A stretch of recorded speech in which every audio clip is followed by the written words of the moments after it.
Muli, isang magandang araw po ang pagbati ko sa lahat ng taga-subaybay ng programang Bread of Life na ngayon po ay muling sasahimpapawid ang programang ito upang kayo po ay hatdan ng mabuting balita ng salita ng ating Panginoon na siyang pagkaing espiritual.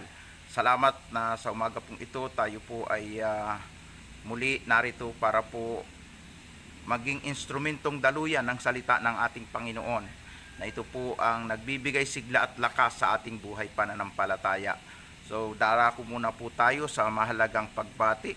Salamat kay Sister Joraline Berog na naka-online na, kay Sister Dayani Barcelano Montero. Salamat sa inyo pong pag-online.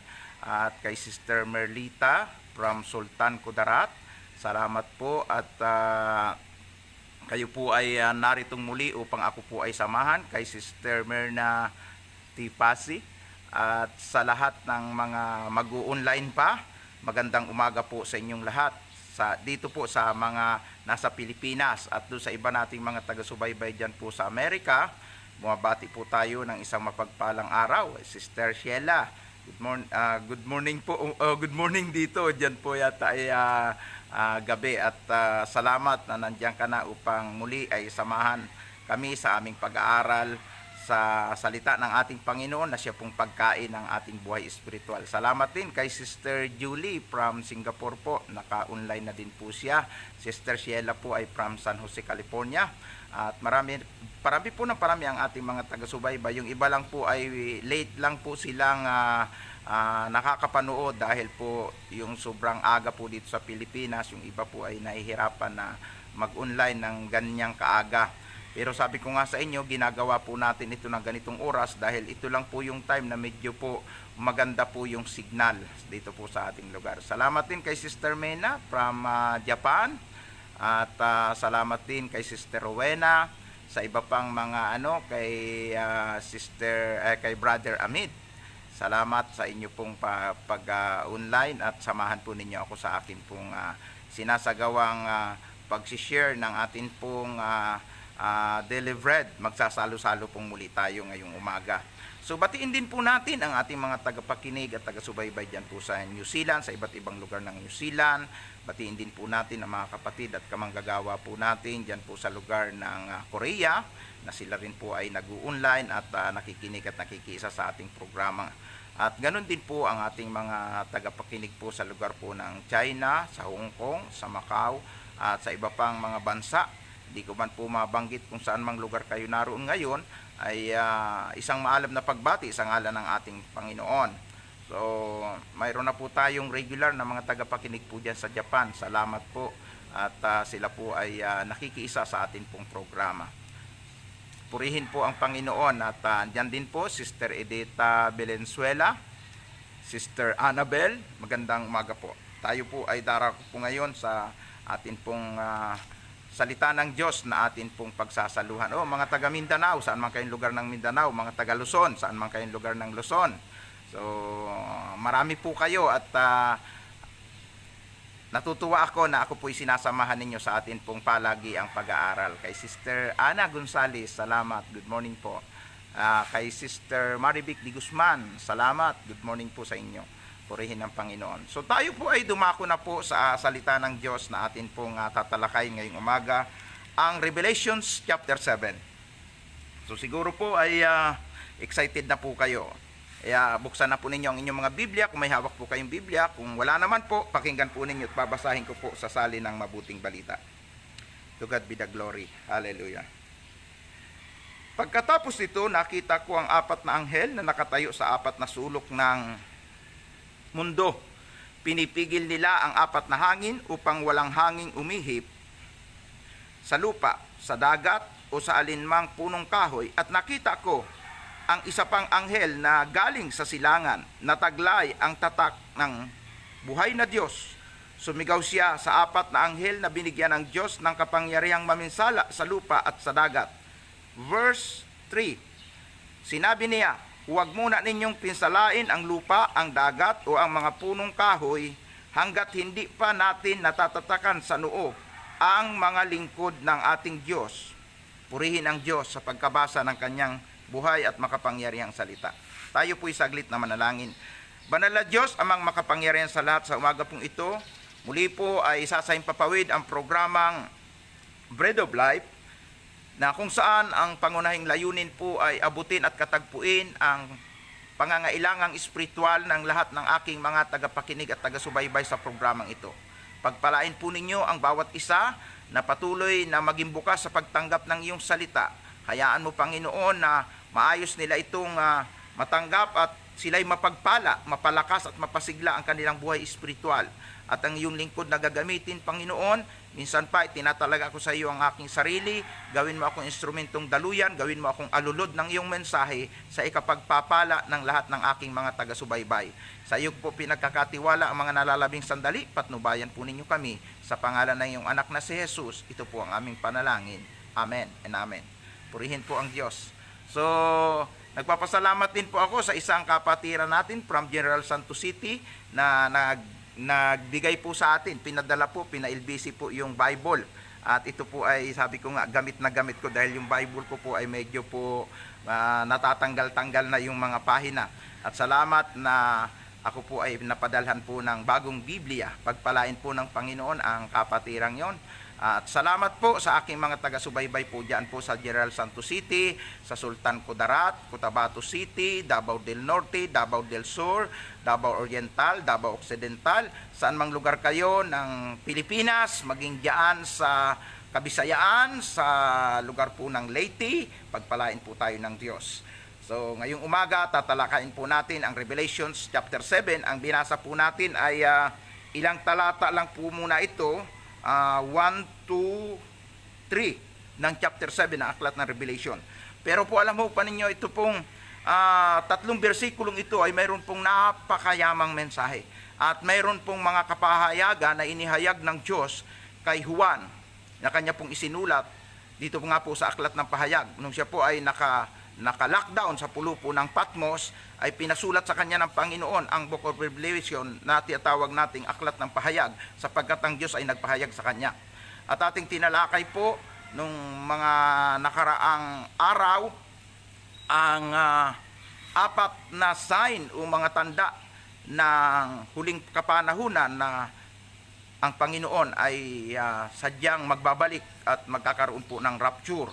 So tinalakay po natin ang unang tatak, pangalawang tatak, pangatlong tatak, pang-apat tatak, panlimang tatak, at tayo po ay nasa ika-6 na tatak. Bago po tayo dumako po sa ika-7 tatak, ay tatalakayin muna po natin, nagkaroon po ng tila intervention ba doon sa pagitan ng ika-6 na tatak o sign o mga pangyayari na mangyayari sa huling panahon. Nagkaroon po ng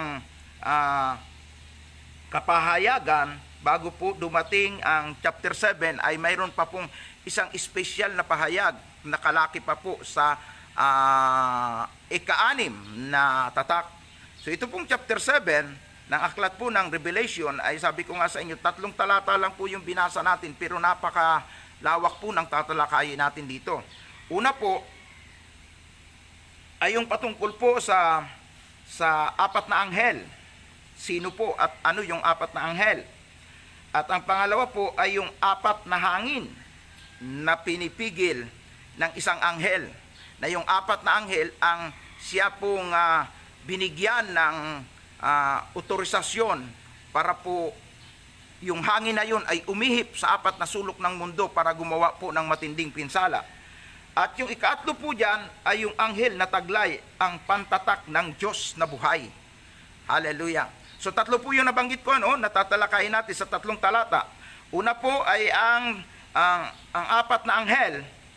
At pangalawa po ay ang 4 na hangin na pinipigil ng anghel. At yung pangatlo ay yung anghel na taglay ang pantatak ng Diyos na buhay. Hallelujah. Glory to Christ Jesus. Para po sa ating kaalaman, doon sa mga hindi pa po nagsuri sa doktrina ng iglesia na kilala sa pangalang Iglesia ni Cristo, sabi nga ng marami ay Iglesia ni Manalo. Sapagkat ang tunay na Iglesia ni Cristo ay yung totoong mananampalataya na niwala na si Kristo ay Diyos na nagkatawang tao. Pero itong Iglesia ni Kristo na ang paniniwala si Kristo ay tao, alam ho ba ninyo na isa po sa saligan ng kanilang aral at doktrina na pinanghahawakan ay ang Revelations chapter 7. Ito pong Revelations chapter 7, yung mga talatang binasa po natin, ay pinaniwalaan nila na yung anghel na pumipigil sa apat na hangin na kung saan sabi sinigawan yung apat na anghel na binigyan ng kapahintulutan para umihip yung hangin, nagagawa ng matinding distraction. Pinipigilan po nitong isang anghel na ito. At ang paniniwala po nila, yung anghel na pumipigil, na nagsabing, huwag nyo munang pinsalain ang karagatan, ang mga punong kahoy o mga halaman o mga nabubuhay sa lupa hanggat hindi natatatakan ang mga tao ng Diyos o ang mga lingkod ng Diyos. So, sabi nila, ito daw po ay si Ginoong Felix Manalo. At sa kanilang interpretation, introduction ko pa lang po ito, sa kanilang interpretation, yung apat na hangin na kung saan ito po ang may control nito ay yung apat na anghel. Yung apat na hangin na yan ay ang digmaang pandaigdig. Na nung panahon daw po ng digmaan, si Ginoong Felix Manalo ay nangaral at yung pangangaral niya ay naging daan para po mapigilan ang digmaang pandaigdig. Mga paniniwala at katuruan na ito po ay hindi po maliwanag na kinukumpirma po ng Biblia. Dahil kung aaralin po natin, may mga tinatawag na self-proclamation na sinasabi nila anghel si Felix Manalo na sinugo ng Diyos. Na kung atin pong aaralin po, ay hindi po siya itong angel na ito. Sapagkat may mga taong nagsasabi na sila ay angel na sugo ng Diyos, pero ano ba talaga ang angel? Abay, kung aaralin po natin ang katotohanan tungkol po sa angel, ay ang angel po, ito po ay messenger ng Panginoon. So, mga inuutusan ito ng Diyos, mga nilalang ito sa langit na mas mataas ang level sa tao. Yan. So, ang anghel po ay mas mataas ang level sa tao. Kaya nga pag humarap po ito sa tao, nalulugmok yung tao, bumabagsak. Bakit po? Mas mataas po yung level nila. Sila po ay mga kinatawan ng ating Panginoon na ipinadadala para po tumulong sa mga tao. Kilala po bilang mga mandirigmang anghel. Meron po tayong tinatawag na warrior angel, mga messenger angel, na sila Miguel, sila Archangel. So, sila Gabriel. So, sila po yung mga kilalang angel. Nung panahon po ni Daniel, pag binasa po ninyo ang Book of Daniel, ito po yung mga nakikipag-usap kay Daniel, ito po yung inuutusan ng Diyos para dalhin yung kasagutan sa mga panalangin ni Daniel. At ang mga anghel ding ito ay nagpapahayag ng mga kapahayagan ng Diyos sa langit na inihahayag sa mga tao ng Diyos. Mababasa po natin yan sa aklat ng Daniel, kung nagbabasa po tayo ng aklat ng Daniel. At itong mga angel na ito ay nakikipaglaban din po ito, laban sa mga hukbong espiritual ng kasamaan para po sa kapakanan ng mga mananampalataya. At kapag sila po ay mayroon pong mga gustong iparating sa mga man of God, katulad kay Propeta Daniel, may mga pagkakataon na dinidelay po ng mga hukbong espiritual ng kasamaan na pinangungunahan ng diablo ni Satanas yung pagdadating o pagpapadala ng kasagutan ng Diyos. Na hanggang ngayon, ganyan po ang battle. May mga hinihingi tayo, may mga gusto po tayong maranasan, pero po, nadidelay yung pagdating dahil po may humaharang, may humahadlang. Kaya tayo nananalangin na anumang hadlang ay pawiinawa ng Diyos. At ang mga angel ng Panginoon ay suguin para po maayos na makarating yung mga kahilingan natin o mga nais ng Diyos na iparating sa atin. So, hindi po kabilang dito si Ginoong Felix Manalo na founder ng Iglesia ni Cristo Kuno. So, hindi po siya yung angel na kinatuparan dito. Ang apat na angel, ayon din sa kanilang paniniwala, ay ito ay mga pinuno ng mga bansa na siyang nangunguna nung panahon ng digmaan. So, sinasabi nila nung 1944, na panahon na ikalawang digmaang pandaigdig, si Ginoong Felix Manalo ay lumitaw na siya yung gumawa ng pagpipigil doon sa hangin na yun. Dahil kung babasahin po nating mabuti, ang sabi po sa bahagi ng kasulatan, pinipigil po yung apat na hangin na ang may control ay yung apat na angel. So gusto ko pong i-clarify nating mabuti ano, para po lalong maliwanag at ang ating pagkaintindi. Sabi dito, nakita ko ang apat na anghel na nakatayo sa apat na sulok ng mundo. Pinipigil nila ang apat na hangin upang walang hangin umihip sa lupa, sa dagat o sa alinmang punong kahoy. Nakita ko ang isa pang anghel na galing sa silangan. Kaya po sinasabi na si Ginoong Felix Manalo, dahil dito daw po sa gawing silangan po, dahil ang Pilipinas po ay malayong silangan po ng Asia. Pero po, kung aaralin po natin, ang pinakatalaga pong nasa dakong silangan po ay ang Hapon po. Kaya nga po, araw po yung pinaka-logo nila doon sa kanilang bandera. Mas dapat pong mag-claim po ang Hapon kung sa silangan lang din po ang pag-uusapan. At ito pong angel na ito ay, sabi doon, pinipigil yung apat na anghel na binigyan ng kapangyarihang maminsala sa lupa at sa dagat. So, kung aaralin po natin at sasabihin na ito nga ay si Ginoong Felix Manalo, ay napakalayo po sapagkat ano ba ang ginawang pagpigil ni Ginoong Felix Manalo sa mga digmaang nangyari? Lalo na nung ikalawang digmaang pandaigdig. Hindi nga siya nakipag-usap sa mga presidente, sa mga pinuno ng malalaking bansa na sila po yung nagbibigay ng go signal para po doon sa nagaganap na ikalawang digmaang pandaigdig. Wala siyang naging kaugnayan doon. Kaya kasinungalingan po na si Ginoong Felix Manalo itong anghel na ito at wala po siyang nagawang pagpigil. At ang dapat din pong malaman natin, hindi rin po pwedeng pigilan ito sapagkat ang sabi doon, ipinahintulot ng Diyos. Tingnan po natin mabuti sa talata. Ang sabi po dito, sumigaw siya sa apat na anghel, yung isang anghel na binigyan ng Diyos ng kapangyarihang maminsala sa lupa at sa dagat. Ibig sabihin, may authorization din ito ng Diyos. Kaya lang po ang sabi doon, pinipigilan ng isang anghel na, gagawin nyo yan, pero bigyan nyo muna ako ng pagkakataon upang matatakan muna ang mga hinirang ng Diyos. Ayan, ang mga anak ng Diyos o mga sabi dito, hindi pa natin natatatakan sa noo ang mga lingkod ng ating Diyos. Yung mga lingkod, yung mga hinirang, mga mananampalataya, tatatakan muna yan. So, mangyayari yung matinding distraction, yung sinasabing apat na hangin na pipinsala sa dagat, sa kalupaan. Kaya lang, magkakaroon muna ng tatakan. So, ibig sabihin, sabi ng angel, wag muna ninyong gawin yan. Wag nyo munang pinsalain ang dagat, wag nyo munang pinsalain ang lupa o lahat ng mga naninirahan sa lupa sapagkat kinakailangan magkaroon muna ng pagtatatak. At ito yung gusto kong bigyang diin ngayong umaga. Ano ba yung pagtatatak na ginagawa? At paano po ito ginagawa? Marami sa atin ang hindi nakakaalam tungkol sa bagay na ito. Alam mo ninyo, malapit-lapit na, pagdating po ng Revelation chapter 13, pag-uusapan natin yung pagtatatak naman ni Satanas. Pero ngayon, una nating pag-uusapan ay ang pagtatatak ng Diyos. Paano po iginagawa o isinasagawa ang pagtatatak? At sinong mga tao itong kasangkapan ng Diyos na magtatatak? Kung titingnan po natin, mga iniibig kong mga kapatid, ang sabi dito, may isang angel na yun ang papel niya. Na sisikapin niyang matatakan muna ang mga anak ng Diyos, mga lingkod ng Diyos, mga hinirang ng Diyos. Ibig sabihin, mayroon pala pong tagapamahala na angel dito po sa gagawing pagtatatak ng tatak ng Diyos. Buksan po natin ang aklat po ng mga taga-Epeso para po maging maliwanag sa atin kung ano ito pong sinasabing tatak.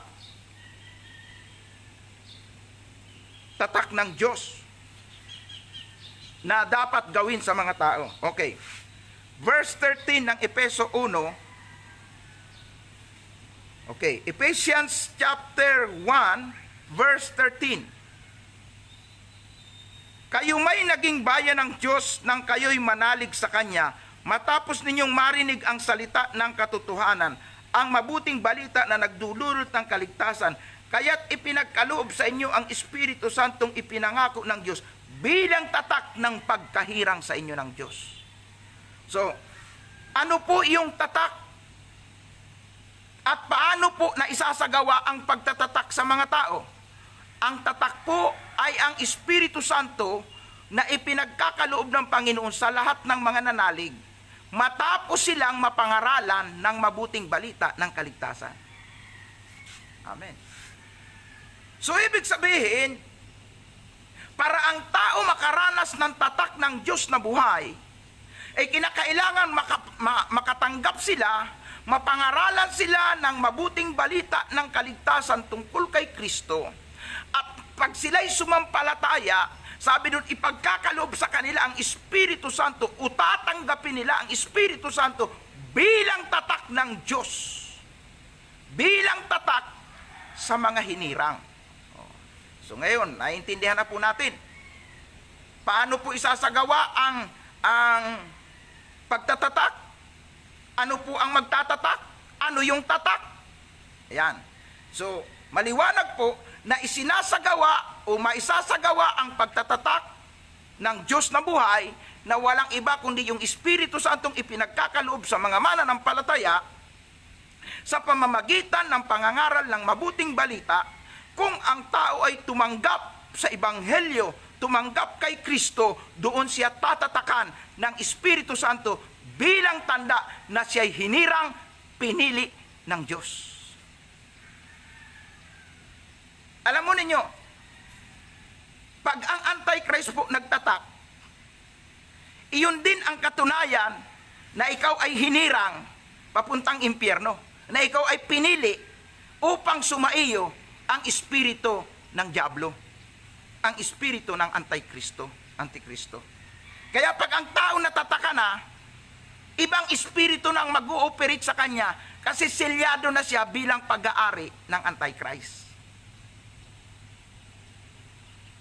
So, ito namang mga tao na tumanggap ng Espiritu Santo sa pamamagitan ng Ebanghelyong ipinangangaral, pag ikaw ay natatakan, ito naman ang katunayang ikaw ay hinirang at ikaw ay pinili ng Diyos na maging anak niya at maging tagapagmana ng langit na bayan. Hallelujah. Kaya kung ikiklaim ng isang sekta o relihiyon dito sa Pilipinas na sila ang nagtataglay ng tatak na ito dahil si Ginoong Felix Manalo ay nangaral nung kapanahunan ng ikalawang digmaang pandaigdig, ay hindi lang naman siya ang nangaral. Sabagat kung aaralin po natin ang kasaysayan, maging yung mga Amerikanong dumating dito, mga Kristiyano sila, may mga Pentecostal po, sila din po ay nangaral. Ang mga Evangelical Church, ang mga Protestant Church, sila rin po ay nangaral ng Ebanghelyo. So, hindi pwedeng angkinin ito ng isang reliyon o ng isang sekta ng pananampalataya. At ang pangangaral na yan, ay dapat pong malaman ng bawat isa sa atin na yan po ay hindi lang nung panahon ng digmaan. Yung unang revival na naganap sa Azusa Street na tinatawag na ito po ay Pentecost Revival sa pangunguna ni Alfred Simpson, na siyang pinagmula ng tinatawag na Pentecost nung revival sa Pentecostal group, na nakaranas ng manifestation ng Holy Spirit, nakaranas ng mga speak in tongues, nakaranas ng healing, deliverance, at yung mga unang nangyari sa mga unang apostolis nung mabaptize ng Holy Spirit, iyon ay nangyari din noon sa Azusa Street. 1901 yun. Ay kailan yung ikalawang digmaang pandaigdig? 1944. O 1921, pumasok yung mga Espanyol dito sa atin. Pero yung talagang tinutukoy na paglitaw ni Ginoong Felix Manalo ng 1944, yan po ay hindi po natin pwedeng sabihin na siya yung angel na yun dahil siya ay nangaral. So, linawin po natin na para ang tao tumanggap ng tatak ng Diyos na buhay, kinakailangan ipangaral ang Ebanghelyo, at itong mga tagapangaral na ito na nagdadala ng Ebanghelyo ng mabuting balita ng kaligtasan tungkol kay Kristo, sila po ay mga kinasiya ng Espiritu Santo, at sila po ay mayroon pong nakadesignate na angel dyan para gampanan nila yung gawain na yun. Diba? Yung angel na yun, ang sabi ng isang angel na ito na tumayo at nagsabi sa apat na angel na sila naman yung mga otorisado para pinsalain yung lupa, pinsalain yung dagat, o gumawa ng distraction, Hindi lang po digmaan ang tinutukoy dyan. Lahat ng nakapipinsala o mga distraksyon na mangyayari sa mundo ay nasa kapahintulutan at mayroon din palang mga angel na nagsasakatuparan yan. Oh. Kaya lang, ang sabi ng isang angel, huwag nyo munang gawin. So gagawa kayo ng pamiminsala, pero magtatatak muna. Magtatatak muna. Kaya nga, kung nag-ooperate na itong apat na angel na gumagawa ng distraksyon at pagpinsala sa buong daigdig, ay patuloy na nag-ooperate din ito pong angel para po yung mga man of God, mga lingkod ng Diyos ay patuloy na gamitin para dalhin ang mabuting balita.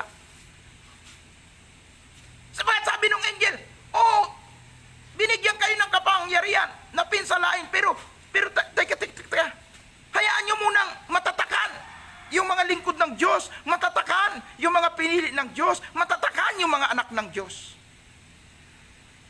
Kaya hindi ho basta-basta ang papel ng mga ngaral. Dahil sila, yung mga tao na gagamitin ng Diyos sa pagtatatak. Hindi rin basta-basta yung mga papel ng Antichrist. Nagagawa din ang pagtatatak sa mga taong papunta ng impyerno. Pero hindi rin basta-basta ang papel ng mga taong gagamitin ng Diyos para maipangaral ang Ebanghelyo, para ang tao tumanggap ng Espiritu Santo, para sila ay matatakan ng tatak ng Diyos na buhay. Kabisahin po ninyo yan. Efeso 1:13. Napakaliwanag po dyan kung ano yung tinutukoy na tatak ng Diyos na buhay na kailangang matanggap ng bawat tao. Kaya nga, kung meron kayong dapat suportahan at tulungan, higit sa lahat po, ay ito pong isinasagawa nating pangangaral ng Ebanghelyo ng Panginoon. Bakit po? Ito na po yung mga dapat na pagsikapan nating maisagawa.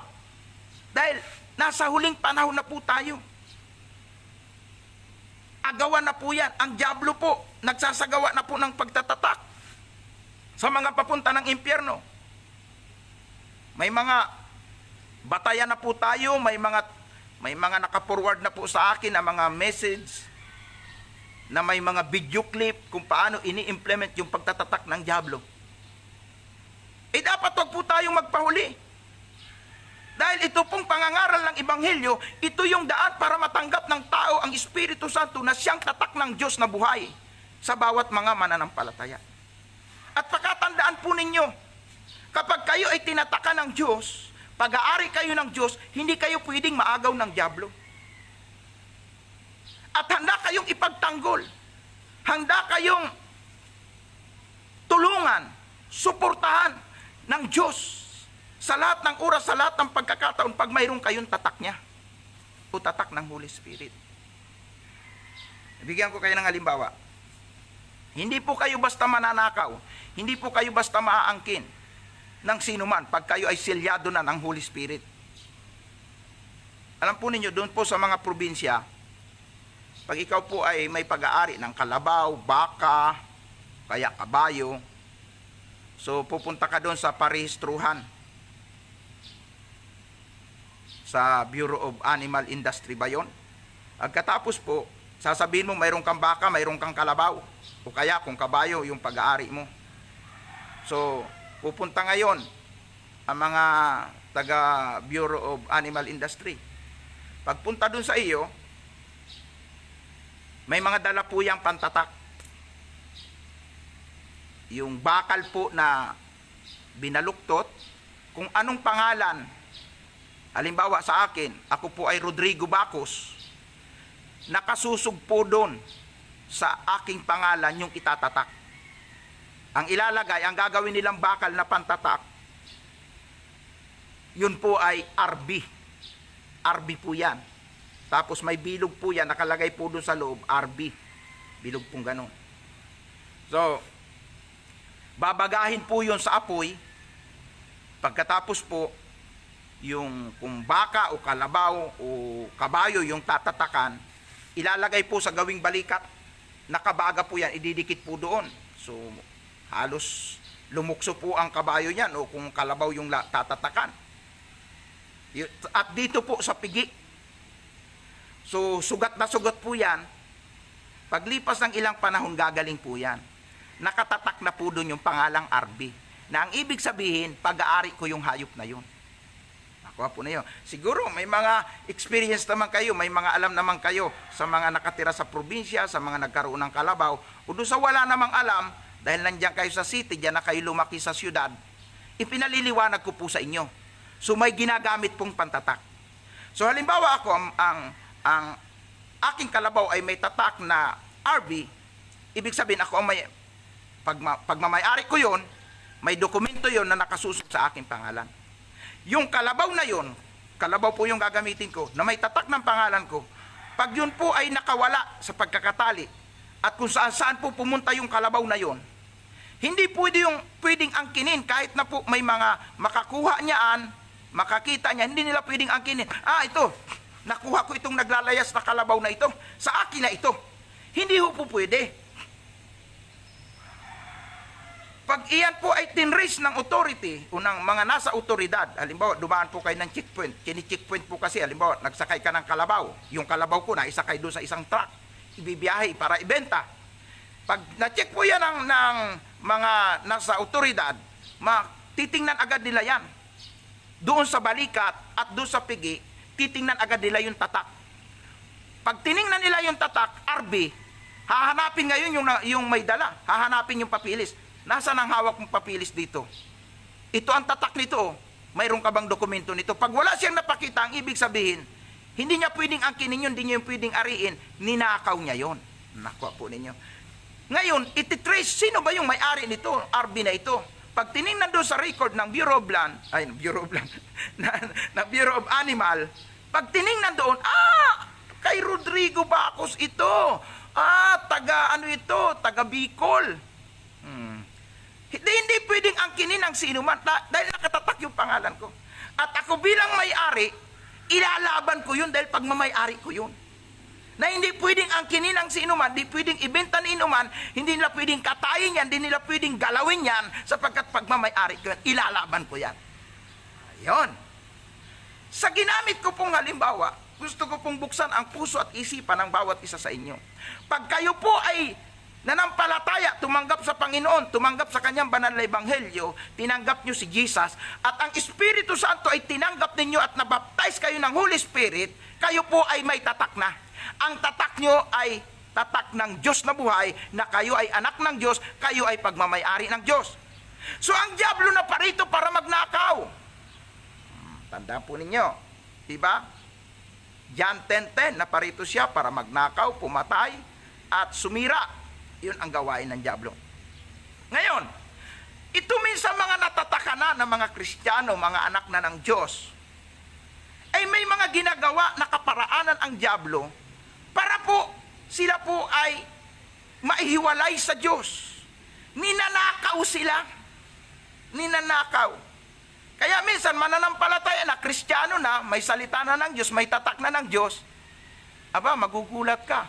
Biglang-bigla kasama ng mga tao na walang Diyos at nakikisama na doon. Iba po kasi yung nakikisama at talagang kaisa na. So, nandun na, nakikisama na, pero Kristiyano yan. At sasabihin ng diablo, ayan, dati nagpipraise the Lord yan, dati nagpupuri sa Diyos yan, dati nagpapatutuo yan, dati ginagamit ko. Ayan ngayon, nakikipaglasingan na. Ayan ngayon, may involvement na sa mga hindi magandang gawain, sasabihin ng diablo. At aangkinin ng diablo, akin na yan, kasi, na yan backslider na yan hindi na nagpipray yan Sabihin ng diablo, akin na yan, kasi, hindi na yan nagbabasa ng salita ng Diyos. Akin na yan, kasi hindi na yan umaattend sa mga gawain, sa mga prayer meeting. Sabihin ng diablo, aangkinin na niya. Nakuha na niya, ibig sabihin. Pero sabihin ni Lord, hindi. Nandyan ang pangalan ko, may tatak ko dyan. Kaya isang araw may biglang darating na revivalist. May tagapangaral. At biglang i-restore yung taong nag-backslide. Yung nanlalamig, muling makakaramdam ng sigla. At makakapanumbalik sa Diyos. Bakit po? Aywan ko lang po. Kung may mga karanasan na ganito. Nanlamig kayo, nanghina kayo, hindi na kayo naging prayerful, na backslide na kayo. Pero biglang-bigla na lamang, mayroong mga encouragement na dumating sa iyo. Pinalakas ka at nakapanumbalik ka sa Panginoon. Ay bibihira namang tao yung talagang mula na maging Kristiyano ay strict, na dire-diretso siya talaga sa pamumuhay na may kabanalan at hindi siya nagkamali. Hindi siya nalinlang ng mandaraya. Hindi siya na-impluensyahan ng kasalanan.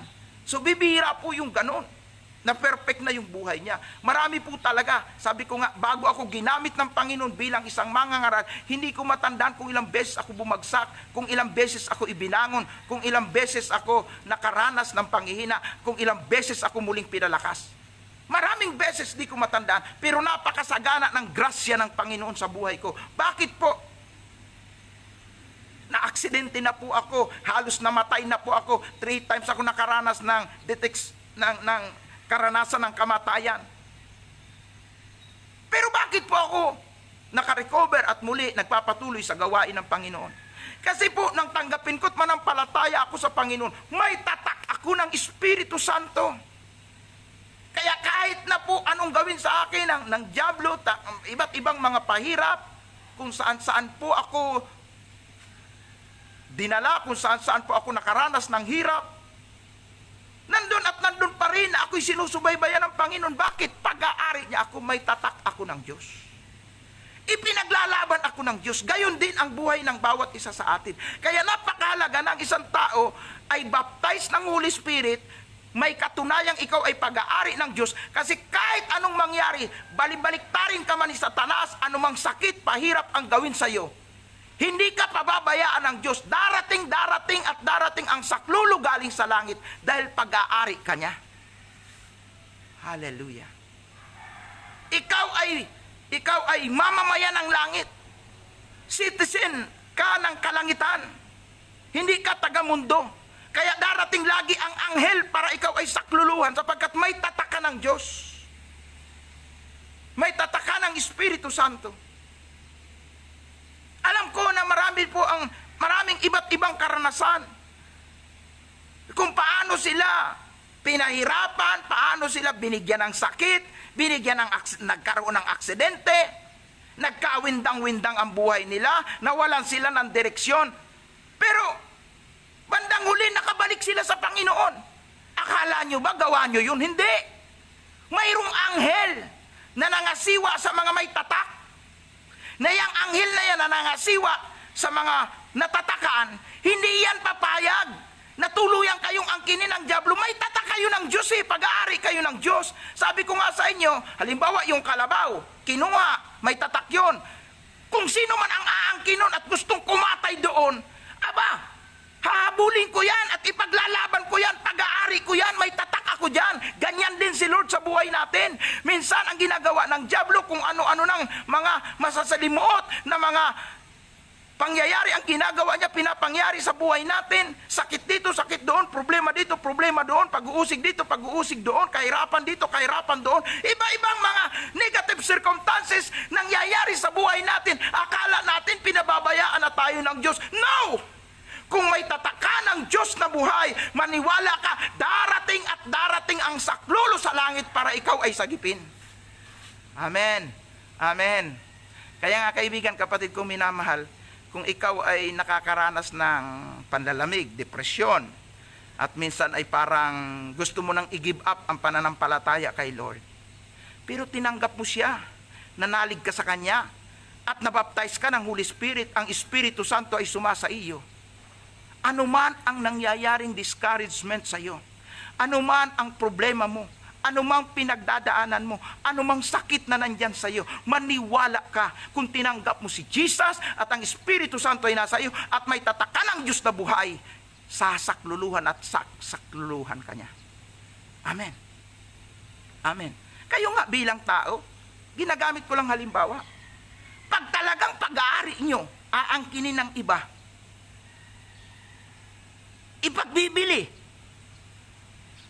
o kaya sisirain, pag-aari nyo, hindi ba ipinagtatanggol nyo? Nakapangalan sa iyo Halimbawa, yung may lote ka, nakapangalan sa iyo yan, titulado sa iyo, silyado yan, may titulo sa iyo. Ay ngayon, biglang darating yung mga squatter. At ang gagawin doon sa lupa mo, titirahan nila, babakudan nila, o ano pang gusto nilang gawin, babahayan nila, at pagkatapos, aangkinin nila na kanila. Di ba ikaw na nagmamay-ari, na nakatitulo sa iyo yung lupa, pag-aari mo yung lupa, silyado sa iyo yun, ipaglalaban mo.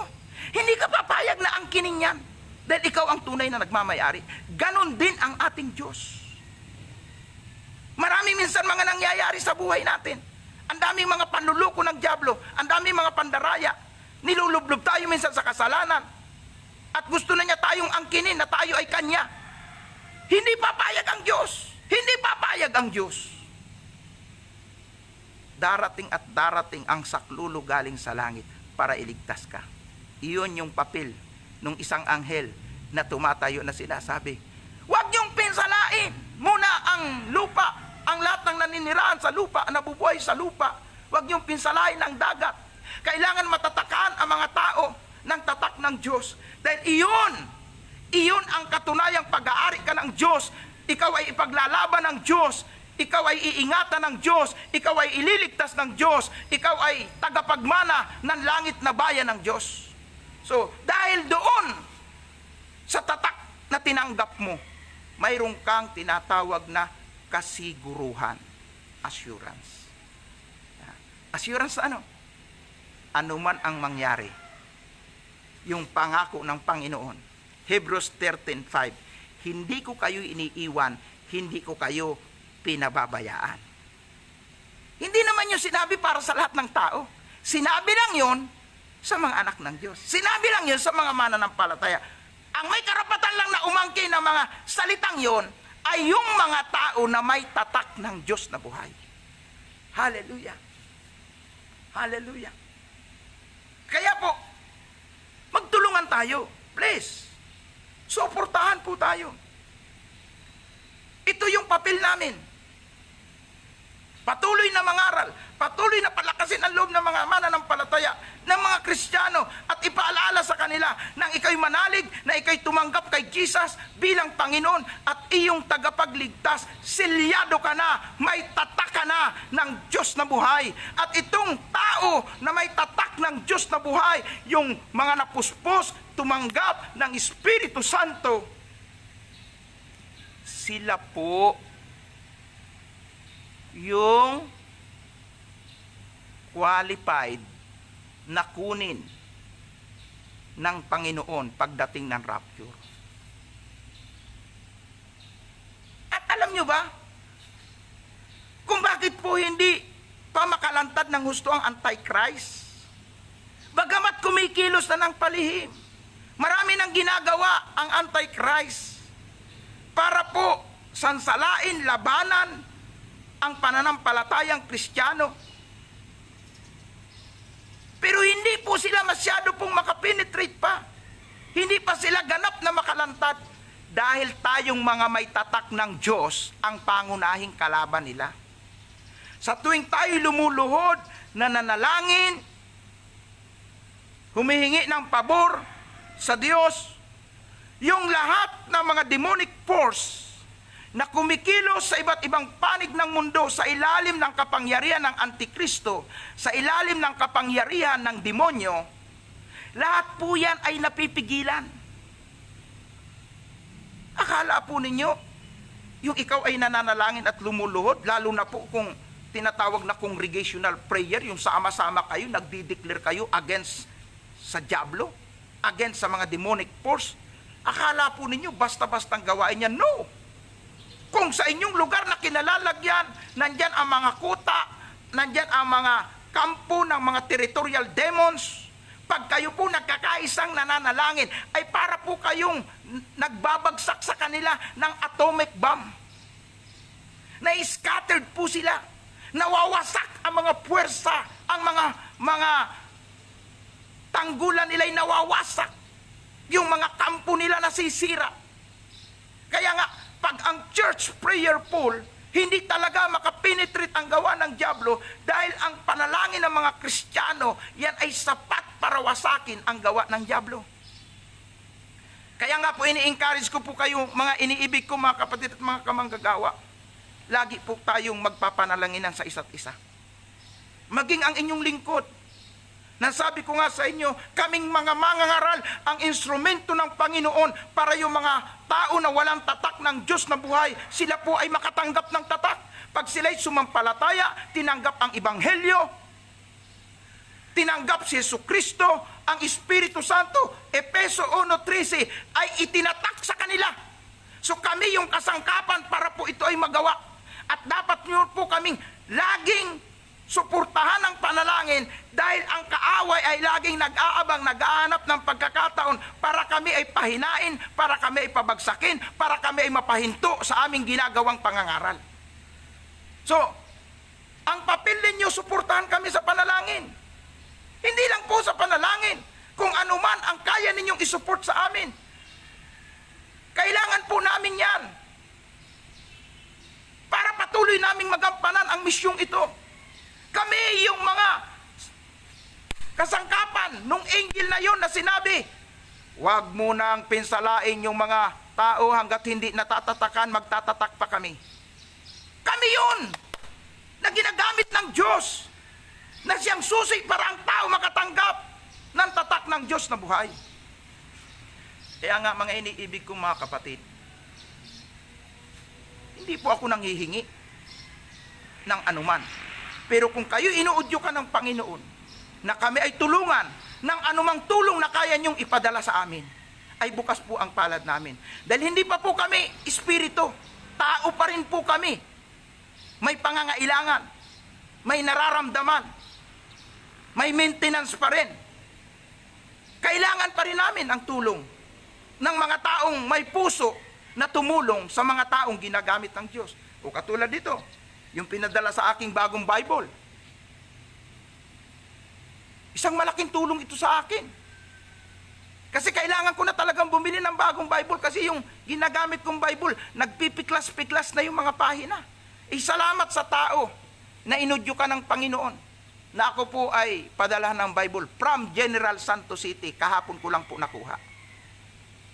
Old inyo po yan.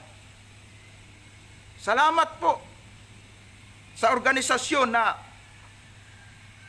nagpa-print o nagpagawa ng Bible na ito, The Word for Everyone Movement Incorporated, nakalagay po dito. Salamat po. So, marami po kami mga kailangan. Kaya lang po, hindi naman namin pwedeng ipanghingi, kundi kami ay umaasa sa tulong ng Diyos. Na may mga taong hihipuin, kakasangkapanin ng Diyos para patuloy naming magampanan ang misyong ito. At para po sa inyong kaalaman, ang inyong munting lingkod na ito ay nagbimisyon sa iba't ibang lugar. Naikot ko na ang Luzon, Visayas, Mindanao. At nagtatravel po ako sa iba't ibang bansa. Dahil nga lang sa pandemic, hindi na po tayo malayang magbiyahe. At ipinapahayag natin ang kabutihan ng Diyos. Ipinangangaral natin ang Ebanghelyo. Patuloy natin ginagawa ang gawain ito. Dahil iniatang ito sa amin ng Diyos. Dahil kailangan ng mga tao madalhan ng mabuting balita, makatanggap ng Ebanghelyo. At kung matanggap nila ang Ebanghelyo, matatanggap nila si Kristo, matatanggap ang Espiritu Santo. At doon ay magkakaroon sila ng tatak ng Diyos na buhay. At kung sila ay matataka na ng tatak ng Diyos na buhay, meron na silang assurance na sila ay papasok at maninirahan sa langit na bayan na inihanda ng Diyos.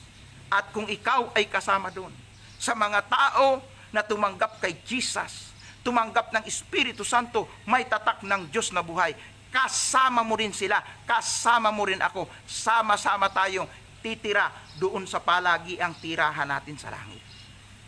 Hallelujah.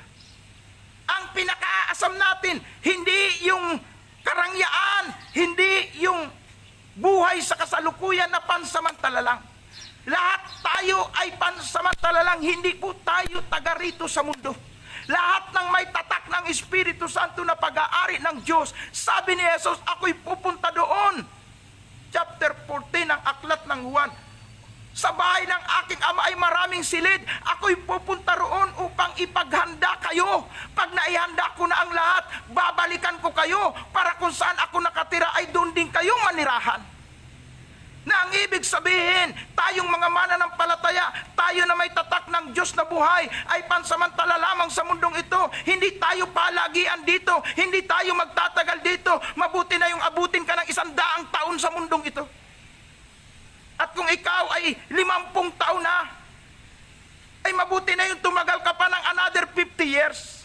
Lahat tayo pansamantala lamang. Pero ang Panginoon ay nangako na may lugar siyang inihanda, na doon ay hindi tayo maninirahan ng 100 taon, hindi tayo manirahan 200 taon, hindi 300 taon, kundi ang buhay natin ay buhay na walang hanggan kasama ng ating Panginoon. Kaya nga kung mayroon tayong dapat pagsikapan, hindi ang mga bagay na ukol sa mundo, bagamat kailangan natin yan para tayo ay mabuhay. Pero ang higit nating dapat pagsikapan ay yung paghahanda natin sa paglipat doon sa palagian nating tirahan. Sapagkat ang tirahan natin dito sa mundong ito, katulad ng mga nabanggit ko na pangangaral, darating talaga yung panahon na wawasakin ito, magkakaroon ng matinding distraction.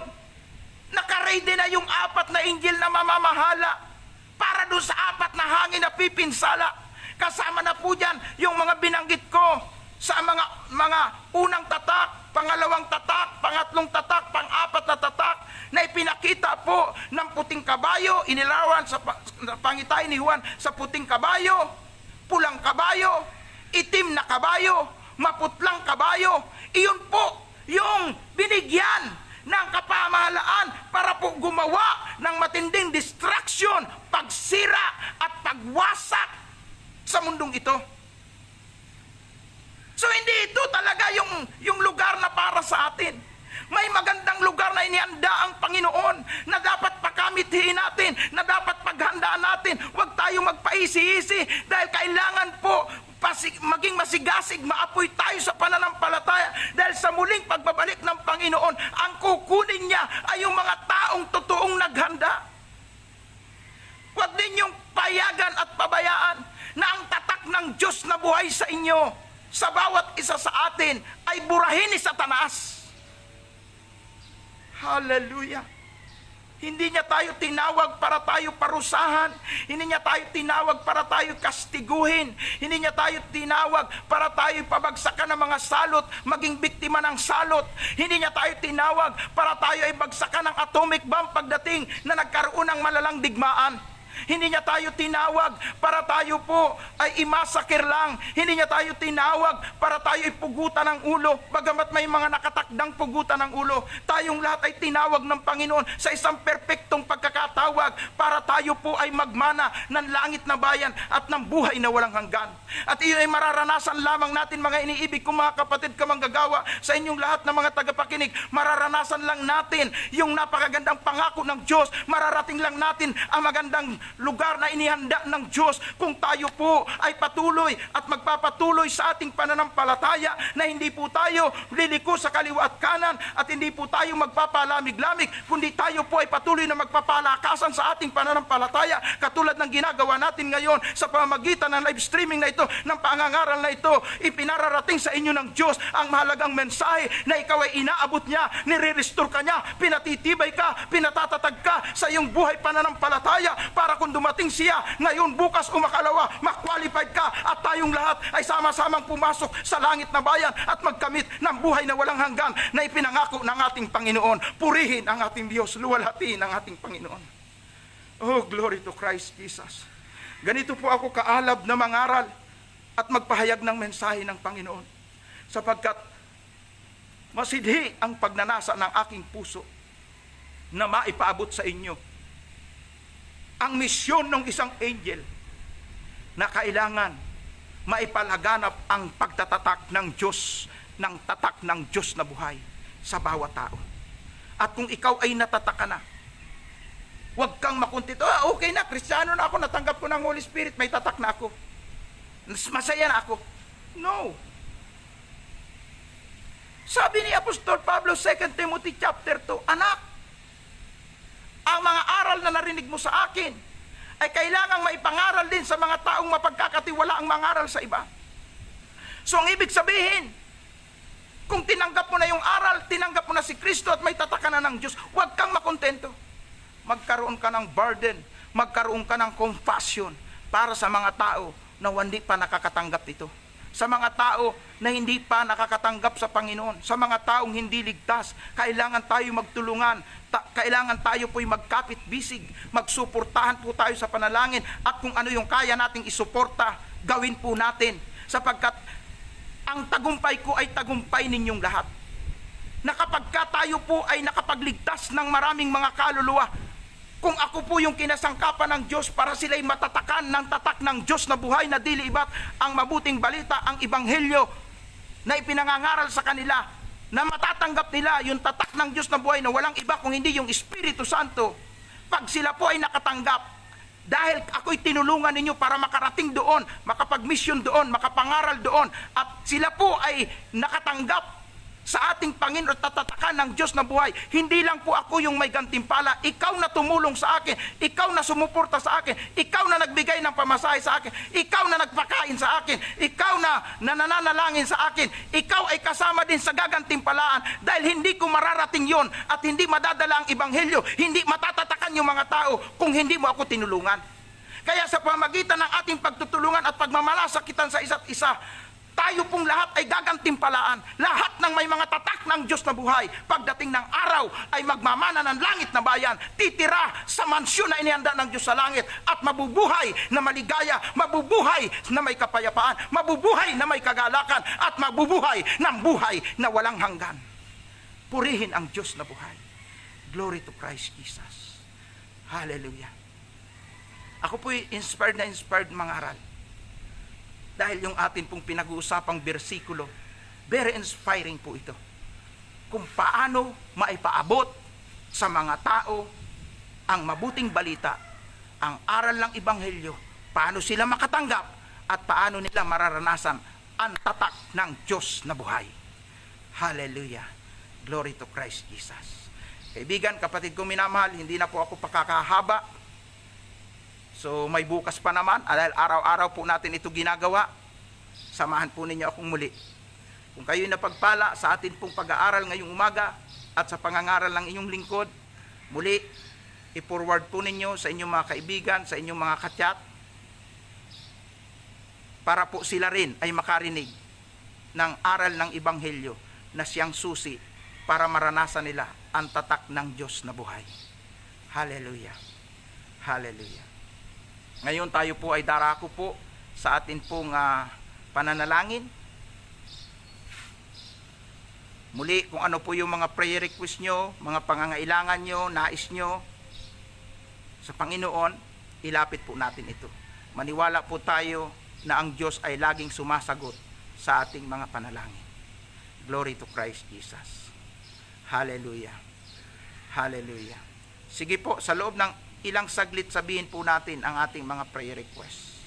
Nakikinig po ang Panginoon. Pero doon sa mga tao na hindi pa talaga naranasan si Lord, at sa palagay mo, hindi mo pa talaga natanggap ang Espiritu Santo, na siyang tatak ng Diyos sa lahat ng mga hinirang, na siyang batayan sa kukunin ng Panginoon sa muli niyang pagbabalik pagdating ng rapture, na siya ding titingnan para tayo ay magmana ng langit na bayan at buhay na walang hanggan. Pag wala kang tatak, hindi ka makapapasok sa langit na bayan. Kung wala ka pang kasiguruhan, ito yung oras. Buksan mo ang iyong puso. Panampalatayanan mo ang mabuting balita ng ebanghelyo. Ang pangangaral na aking ipinangaral ngayon. Buksan mo ang iyong puso kay Jesus. Tanggapin mo siya bilang Panginoon at tagapagligtas. At ang sabi doon, ang lahat ng sa kanya ay nagsitanggap, binigyan ng karapatang maging anak ng Diyos. At doon sa Efeso 1:13, nung marinig nila at sampalatayanan ang mabuting balita, ipagkakalubang Espiritu Santo at matatanggap nila ang tatak ng Diyos na buhay. Okay? Kung wala ka pang katiyakan, sumabay ka sa panalangin. At tayo po'y manalangin ng pagtanggap kay Jesus. Una po, aminin natin ang ating pagkukulang. kamalian, kahinaan, kasalanan, isurrender natin ito sa Diyos. Juan 1:12, kung ipahayag natin ang ating kasalanan, tapat at banal siya na tayo patatawarin at lilinisin sa lahat ng ating mga kalikuan at karumihan. Sige po, lumapit tayo at magpakumbaba sa Panginoon. Mabiyaya, mapagmahal na Diyos, Ama naming makapangyarihan sa lahat. Salamat sa live streaming na ito, na ang aking mga tagapakinig ay iyo pong kinakatagpo ng iyong mensahe. Na ang mensaheng ito, Panginoon, ay patungkol sa pagtanggap ng tatak ng Diyos na buhay. Na ito po ay mararanasan namin kapag kami sumampalataya sa iyong mga salita at ibanghelyo. Na ito po ay mararanasan namin pag tinanggap namin ikaw, Jesus, na Panginoon at aming tagapagligtas. Ito po ay mararanasan namin ang tatak ng Diyos na buhay kapag binuksan namin ang puso namin sa iyo at kami po ay lubos na nagtiwala at hinayaan ka namin na kumilos sa buhay namin. Naniniwala kami ay aariin mong anak mo at seselyuhan mo kami ng tatak ng Espiritu Santo. Jesus, Panginoon, aming tagapagligtas, sinusuko namin sa iyo ang aming buhay. Patawarin mo kami sa lahat ng kasalanang inisip namin, sinalita namin mula sa pagkabata. Hanggang nagkaisip kami, Panginoon, sa lahat ng nagawa naming kamalian, kasalanan, sa hayag man at sa lihim, kami po'y nagpapakumbabang lumalapit sa iyo. Patawarin mo kami, Panginoon, pinagsisisihan po namin ito. At sa oras na ito'y binubuksan ko ang aking puso sa iyo, Jesus, at inaanyayahan kita na aking Panginoon, aking tagapagligtas, pumasok ka at maghari ka sa akin.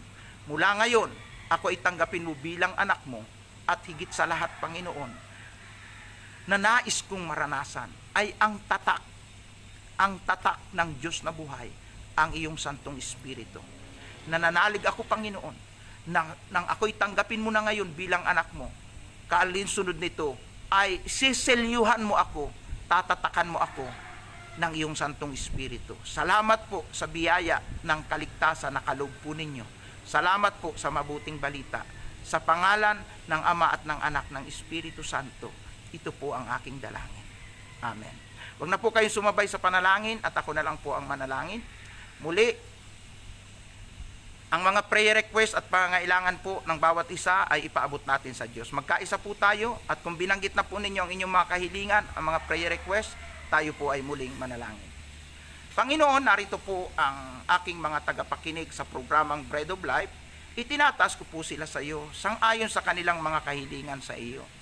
Mayroon pong prayer request, Sister Sheila sa San Jose, California, na nawa po ay matanggap ng Amerika ang kapayapaan. Mawala na yung matinding mga kaguluhan at yun pong mga protest ay maisaayos na at yung mga naghuhuramintado, mga nagwawasak ng gusali, mga nagnanakaw, kontrolin po ninyo sila, Panginoon, na nawa ang karahasan ay masupil at magkaroon na po ng kapayapaan sa bawat dako at lugar ng Amerika na mayroong kaguluhan. Gayun din po, Lord, itinataas ko sa iyo ang prayer request ni Brother Marlon, Panginoon. Nandun siya sa Madrid, Spain, na kung ano man ang kanyang pangangailangan, lalo na yung kanyang health, pangalagaan po ninyo para mabuhay siya na mapayapa, masaya, at hindi siya magkulang sa lahat ng pangangailangan. Biyayaan mo siya ng higit kaysa sapat. Gayun din po, Panginoon, idinadalangin ko sa iyo ang prayer request po ni Sister Elsie, na nawa, Panginoon, katagpuin po ninyo na ang kanyang kahilingan po ay sagutin po ninyo, pangalagaan po ninyo ang kalusug at kalakasan ng kanyang pamilya na walang anumang sakit na pwedeng mag-penetrate o manaig sa kanila. Ang iba pa pong mga panalangin ay hindi ko po maisa-isa, may isang kapatid na ang prayer request ay para po sa kanyang buong sambahayan, sa kanyang mga anak, na nawa sila ay makakilala, magkaroon ng pananampalataya sa iyo, magkaroon ng relasyon at matanggap nila ang tatak ng Diyos na buhay. Lord, sa bawat isa na ang mga sambahayan nila ay nasa isang sitwasyon na wala pang tatak ng Diyos, dalangin ko, Panginoon, na magkaroon ng daan para po sila'y matatakan, maging pag-aari mo sila at magkaroon sila ng assurance sa kaligtasan at magmana sila ng langit na bayan. Idinadalangin ko pa rin po ang panalangin ng mga kapatid na mga may sakit na nais nilang maranasan ang kagalingan mula sa iyo. Katagpuin mo, Panginoon, ang bawat mga may sakit, karamdaman. Sakit man yan sa ulo, sakit man yan sa puso, trangkaso, arthritis, o sila man ay na virus, sila man ay nakaranas ng cancer, mula ulo hanggang talampakan, anumang sakit yan. Kami nanampalataya sapagkat sinabi nga, Exodo 15:26, na kung kami ay susunod sa iyong panuntunan, walang sakit na darapo sa amin, sapagkat ikaw, Yahweh, ang aming manggagamot. I declare, Lord, ng miracle, healing, and deliverance sa lahat ng uri ng sakit. Anumang sakit ang dinadala ng aking mga tagapakinig, ng kanilang mga relatives, ng mga tao na gusto nilang maranasan ang kagalingan, Lord, abutin mo ng iyong mapagpalang kamay at biyayaan mo sila ng himala ng kagalingan at manumbalik ang lakas at sigla ng kanilang katawan. Higit sa lahat, Panginoon, ako'y nananalangin sa mga kapatira na gustong-gusto nila na ang mga relatives nila ay matatakan. Kayo po ang gumawa ng himala at daan para po ang ebanghelyo ay maipangaral, matanggap nila ito, matanggap kanila Jesus na Panginoon at tagapagligtas. At tulad din namin, Panginoon, matatakan sila ng tatak ng Diyos na buhay na dilibat ang iyong Espiritu Santo, na ito ang katunayan kami ay pag-aari mo at kami ay tagapagmana ng langit na bayan. Itinataas ko pa rin sa iyo, Panginoon, ang mga prayer requests para po sa mga pangangailangan, lalo na po sa pinansyal. Tulungan po ninyo ang aking mga tagapakinig na wag po silang magkulang. Laging maging bukas ang pinto ng iyong langit sa kanilang pagkatok, ipagkaloob po ninyo ang kanilang mga pangangailangan. Lalo na po yung mga nakakaranas ng matinding kahirapan ngayon dahil nga po sa lockdown, wala silang trabaho, wala silang sweldo, at hindi sila nabibigyan ang maayos na suportar galing sa gobyerno. Lord, wag po ninyo kaming pabayaan, tulungan po ninyo kami, Panginoon, sa aming mga kawalan, sa aming mga pangangailangan sa araw-araw. Ikaw pa rin ang Diyos na inaasahan naming magbibigay ng kailangan namin sa araw-araw. Tulad ng itinuro mo, Panginoon, sa dasal na Ama namin, sinabi mo na dapat sa panalangin ng iyong mga anak, hingi namin na kami pagkalooban ng pagkain sa araw-araw. At ito po ay akin pong ipinapaabot sa iyo, yung bawat pangangailangan ng mga kaibigan, mga kapatid, kamanggagawa, na nakikiisa sa programa ng Bread of Life. Lagi po ninyong punan ang pangangailangan sa araw-araw. Bukod sa pagkain espiritual na aming tinatanggap, may mga pangangailangan pa po kami, Panginoon. Lalong-lalo na po sa mga lumulubong mga bayarin sa kuryente, mga patong-patong na bayarin sa mga inuupahan naming bahay, sa mga bayarin namin, mga maintenance namin sa araw-araw. Lord, ikaw ang Diyos na source ng lahat ng pagpapala. Tinataas ko sa iyo ang bawat kahilingang ito na iyong tugunan at katagpuin. Maging sa iyong lingkod, Panginoon. Maging sa aking asawa na may sakit. Lord, naniniwala ako, you are Jehovah Provider and Jehovah Healer. I declare, Lord, ng miracle healing sa lahat ng aspeto ng aming buhay. Pagalingin mo ang aming pisikal, ang aming emosyonal na kalagayan, ang aming mga puso't kalooban, kung mayroong mga sumugat na nakit, na naging dahilan, nagkakaroon kami ng galit, hinanakit, gamutin mo rin po ito, pagalingin mo din po ito sa pangalan ni Jesus. Ang hinanakit, paltan mo ng pag-ibig, ng kapayapaan. At ang lahat ng mga pangangailangang material, Lord, ikaw ang pumatagpo at tumugon ito. Sa lahat ng aspeto ng buhay namin, ikaw ang Diyos na aming pinaniniwalaan na siyang magbibigay ng lahat ng aming pangangailangan. Lord, salamat po sa bawat mga kapatid na sumubaybay, nakiisa, nakinig sa aking pangangaral sa live streaming na ito. Basbasan po ninyo ang bawat isa at katagpuin, tugunin ayon sa kanilang pangangailangan. Ikaw lang ang maitaas at mapapurihan at maparangalan. Sa pangalan na iyong anak na si Jesus, ito po ang aming pagsamo at dalangin. Amen and amen and amen. Salamat po, mahal na tagapakinig, saan man kayo naroon, sa iba't ibang panig ng ating bansa, yung mga nandyan sa abroad, mapagpalang araw po. Sumaatin po ang basbas, ang pag-iingat ng ating Panginoon, ang pagpapala ng ating Panginoong Hesukristo, ang pakikiisa at paggabay ng banal na Espiritu ngayon at habang tayo nabubuhay. Amen. To God be the glory.